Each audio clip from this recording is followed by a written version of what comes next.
est assisté. Ah. Regarde. N'empêche, il y a 200 ans à cette heure-ci, Ça peut t'arracher. c'était commencé la grande attaque. Pour ça, mes enfants, vive l'empereur! Vive la guerre! Vive la guerre! Ils viennent de France, de Russie, d'Angleterre, d'Italie ou du Canada pour ce rendez-vous. Et du haut de la butte, ils contemplent la fameuse plaine de Waterloo, morne pour les uns, glorieuse pour les autres. Moi je suis belge, d'origine française, je me bats dans un régiment allemand pour les couleurs britanniques, donc c'est l'Europe. Voilà. C'est Waterloo. C'est Waterloo. Depuis le début de la semaine, la petite ville de Waterloo, dans la banlieue de Bruxelles, change de visage. Ils avaient ce qu'ils trouvaient. Donc nous, on a un âne, on avait une carriole, mais la carriole, on a eu des soucis. Et pour que l'âne avance, il faut que la chèvre soit devant. Donc on a une chèvre.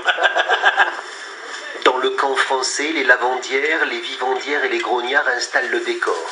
Ils vont vivre à l'ancienne pendant quelques jours. C'est des concombres au beurre. Après, je vais faire un poulet à la crème. Ça, c'était des recettes de l'époque. Oui. La cuisine, les équipements, les habits parfaitement reproduits. Les reconstitueurs ne négligent aucun détail pour plonger dans l'histoire. Il y a toujours de l'aide là pour... Ah oui, vous savez pas vous habiller tout ça. Ah oui. Les uniformes sont très étriqués. Alors, ceci, c'est des cadenettes, ce ne sont pas des couettes. Ça servait à amortir les coups de sabre. On fait ça parce qu'on aime Napoléon. Vous aussi, non? Vous n'aimez pas Napoléon? La garde impériale, elle, stationne à l'endroit même où Napoléon en 1815 avait installé son dernier bivouac avant de lancer l'offensive. Vous entendez les tambours, on ne devrait pas tarder à se mettre en place.